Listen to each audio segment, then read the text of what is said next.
Já estamos de volta com o segundo bloco do programa Lições da Bíblia. Passa tão rápido, hoje conversando com dois professores da Faculdade de Teologia do UNASP, os pastores Carlos Olivares e Edson Nunes, que a gente tem muita alegria em recebê-los aqui no programa. No começo desse bloco, eu quero incentivar você a estudar a Bíblia todos os dias. E o nosso incentivo é o seguinte, eu tenho aqui em minhas mãos este manual de estudos, que em nosso blog novotempo.com/lições da Bíblia tem informações sobre como você pode ter acesso a esse conteúdo. Quando você tem esse conteúdo, você pode estudar um pouco por dia, isso te ajuda a ter um conhecimento melhor da Palavra de Deus, a verdade que liberta, não é? E isso é muito importante para você construir também o seu pensamento e a sua fé, aquilo que você acredita. Junto com esse manual de estudos, nós oferecemos gratuitamente para você este novo curso bíblico da Novo Tempo, Paulo, Mensageiro da Cruz. É um DVD que foi produzido pelo pastor Gilson Brito, que é pastor aqui da Novo Tempo, um dos pregadores da TV Novo Tempo, e ele aborda temas muito interessantes neste manual. O que Paulo pensava sobre a fé, sobre a salvação, sobre a igreja, sobre o anticristo, sobre o corpo, muitos assuntos importantes, são 15 temas num formato de estudo bíblico. Você pode receber de presente gratuitamente este material ao entrar em contato pelo telefone que está em sua tela. Código de área 12 21 27 31 21, sempre no horário comercial. Se você preferir online, você pode entrar em nosso blog novotempo.com/lições da Bíblia e ali você vai clicar nesta imagem que tem ali no nosso blog e você vai poder solicitar o seu curso gratuito. Nós vamos enviar com muita alegria, porque nós amamos o estudo da Palavra de Deus. Amigos, nesse estudo sensacional aqui, já no fim do livro de Atos, final da vida registrada aqui de Paulo, né, pelo menos, a gente se depara com muitas coisas importantes. As acusações infundadas, com muitas mentiras da parte dos líderes judaicos, do advogado contratado pelos líderes, queriam tirar Paulo lá do domínio romano, da prisão, que estava sob a guarda romana. Mas a gente percebe que Paulo também não se acovardava para se defender, pastor Olivares. Ele não tinha medo de se defender, né? Eu gosto muito quando eu penso nesse capítulo 24, 25, 26, pensando em Félix, em Festo, depois em Agripa, é que Deus já tinha profetizado isso de Paulo.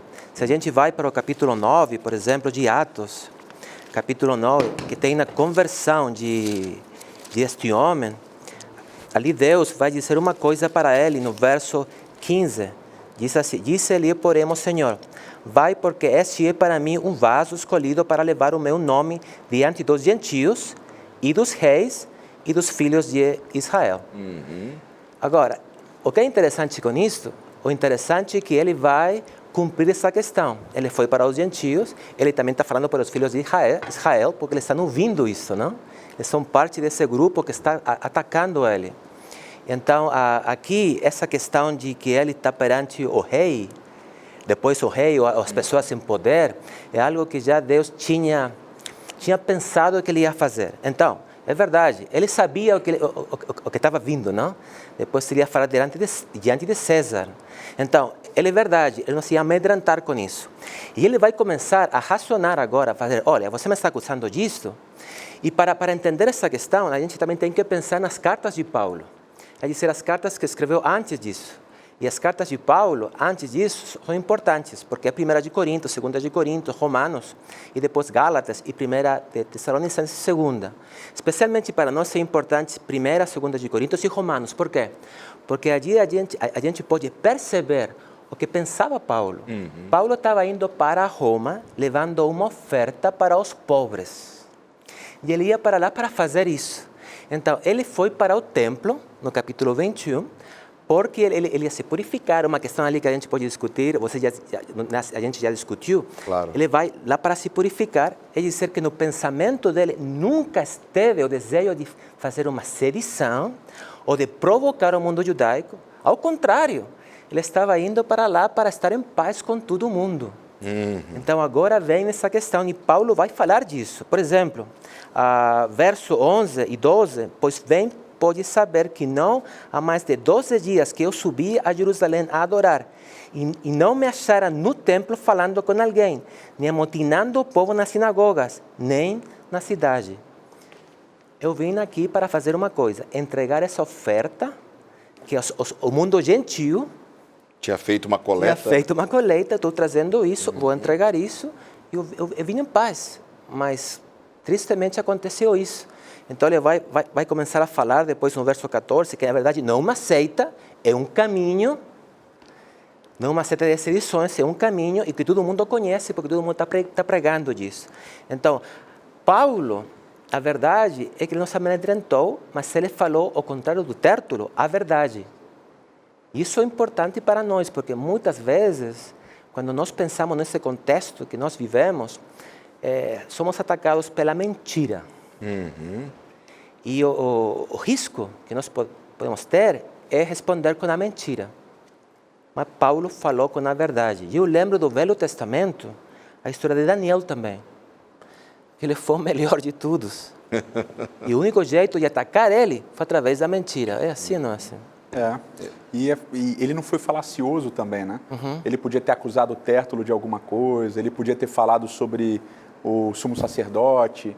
Os sumos sacerdotes e os levitas viviam brigando por questão de dinheiro e tal. Mas não, ele não ataca as pessoas, ele não ataca a moralidade de ninguém, ele não coloca em dúvida as pessoas que estavam acusando ele, que é um caminho muito natural hoje, né? Ele não se vitimizou e também não desviou o foco. Porque ele só falou a verdade. Muitas vezes a pessoa te ataca e você, para ganhar o argumento, você quer desmoralizá-la.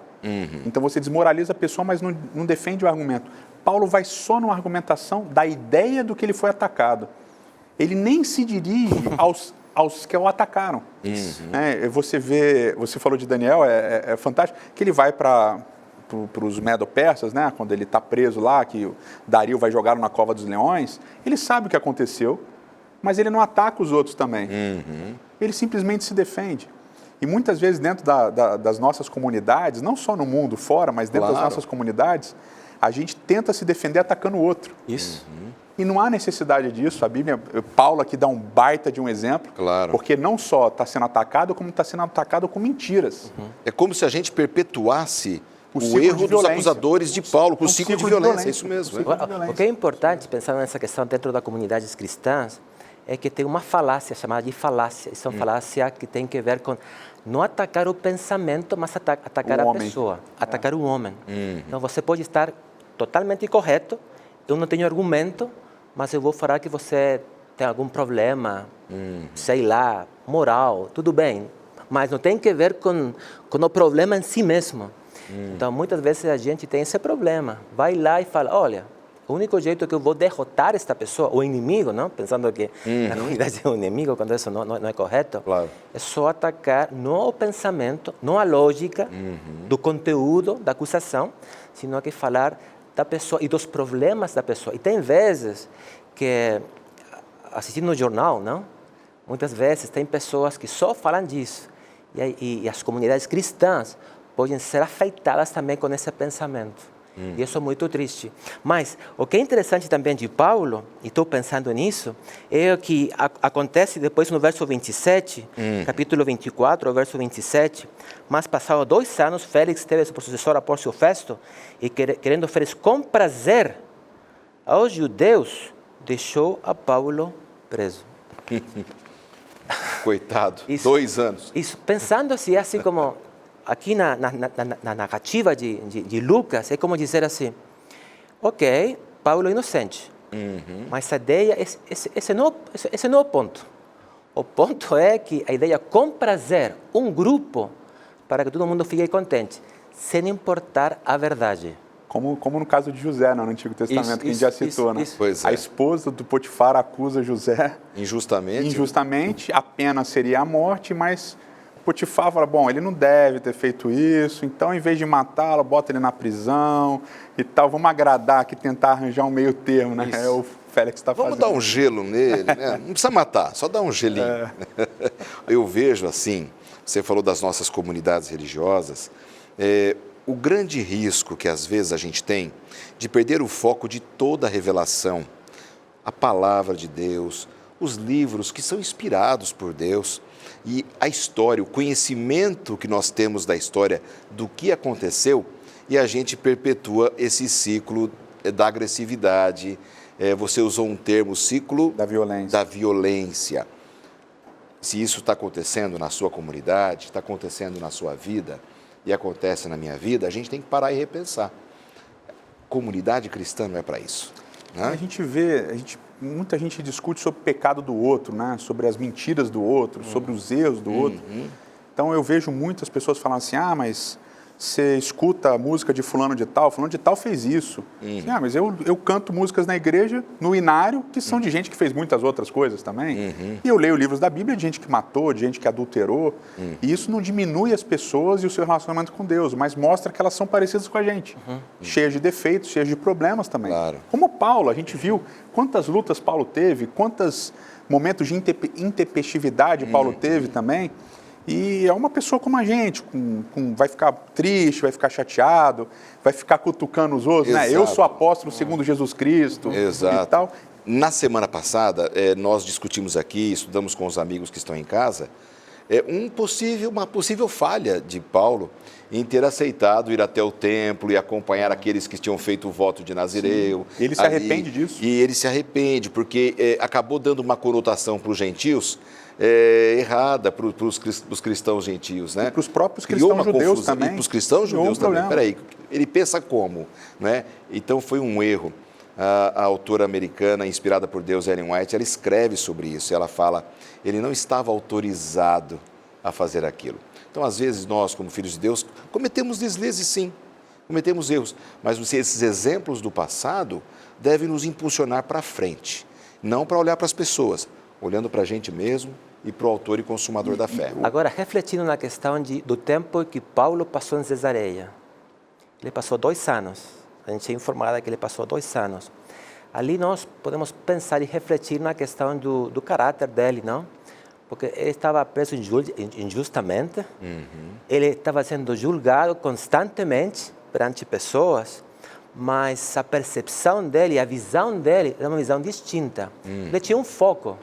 O foco era ir para Roma. Como fosse, mas ele ia ir para Roma. Agora, o caminho foi um caminho errado, é verdade, ao começo. Mas sempre Deus vai tentar melhorar de algum jeito ou outro e usar as pessoas, ainda as falhas das pessoas. Eu sempre ensino para meus estudantes que o conceito muitas vezes é pensar que Paulo era perfeito, não? Para que ele não era, não. Para nada.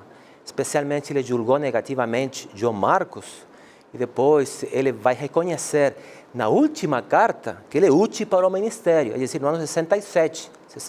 Mas tudo isso aconteceu no 45. Muitos anos depois, não era perfeito. Mas essa percepção é importante porque, com falhas e tudo, o alvo dele é ir para Roma. Claro. Então, agora ele está diante dessas pessoas importantes, ele vai tentar também pregar.